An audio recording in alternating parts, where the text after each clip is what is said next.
The Caterham 7 is an anachronism, right? Wrong. With just 84 brake horsepower to play with, this Suzuki engine 7170 produces performance figures that would scare a really quick hot hatch, yet is affordable, economical, and as environmentally sound as any EV or hybrid. So much for the view that it's behind the curve. Maybe all sports cars should be built this way. Now, if you've never driven a Caterham before, it can initially feel a little overwhelming. Compared to the rather synthetic feel of many sports cars, the 7 experience is rather more organic. Turn this saucer-sized steering wheel and you can see the front wheels respond beneath their cycle mudguards. Hit a bump and you'll see the suspension at work. Drive down a country lane at 40 miles an hour and it'll seem as if you're about to make the jump to light speed. You will emerge juiced and with slightly shaky hands, wondering at how such a full-strength adrenaline hit can still be legal. But will the proper 7 experience be retained with an engine up front just 660cc in size? Well, if the car it's bolted to is light enough, then yes. Holding true to the mantra that spawned the original 7, to simplify and add lightness, the 7170 weighs a little over 440 kilos, which in part is thanks to the lightness of its turbocharged Suzuki power plant.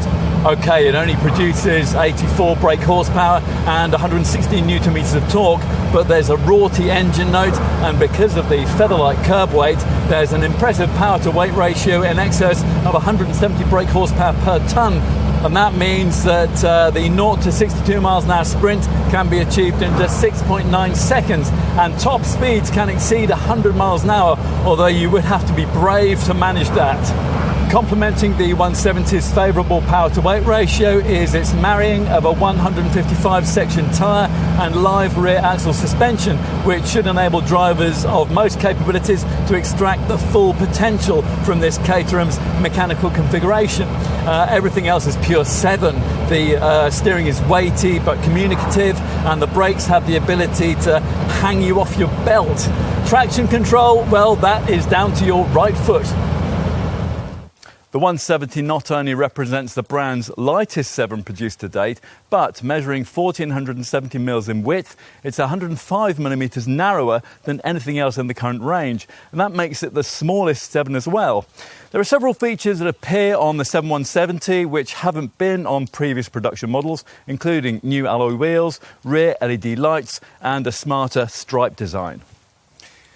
Otherwise, it's a familiar 7 recipe here. While this Caterham might have the ability to embarrass a Porsche 911 on a twisty road or racetrack, it can't hope to compete with a lardy sports coupe when it comes to practicality. This is not the kind of car to pick up the weekly shop in. And no, you can't have a radio. Now, although ergonomics have been improved quite significantly in recent years, this cabin still resembles a throwback to the 1970s with a fiddly pop-a-fit roof, some rather endearingly idiosyncratic minor controls, and space for 2 rather slim-hipped occupants. If you're on first-name terms with the employees in your local KFC, you might well need to make sure you fit. Or go for the optional large chassis model, which is 250 millimetres longer, 110 mils wider, and 25 mils taller. Despite its rather basic look and feel, the 7 has been developed over many years, and Caterham have ironed out the niggling faults due to a very close relationship with the owners. Yes, the cars may be quirky, but there's actually very little to go wrong, and the fundamentals are tried and tested. Build quality in the conventional sense of soft feel plastics and doors that thunk shut are, well, they're a non-issue here. Far more important is the ability to do 40 laps of brands and then drive home without missing a beat. That's where Caterhams are utterly unbeatable. Caterhams are among the least costly sports cars to run. Because of their inherent lightness, these cars are very easy on things like tyres and brakes. With less forces acting on them and with less work to do, the materials just last longer. The other benefit of not lugging around a bunch of extraneous kilograms is economy. Even a rather spirited drive in a 7 will often see average fuel economy in the region of 30 to 35 miles per gallon. The 170 takes that efficiency formula a stage further. It's one of Caterham's most environmentally friendly cars to date.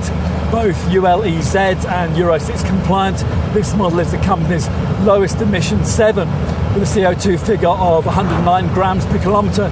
It's even greener than some hybrid vehicles, and that includes Toyota's Yaris. This is a car that's fun even when you're not posting huge numbers on the clocks, and one which is economically and environmentally sound, yet which nevertheless retains a steely focus with drive capability that refuses to be emasculated.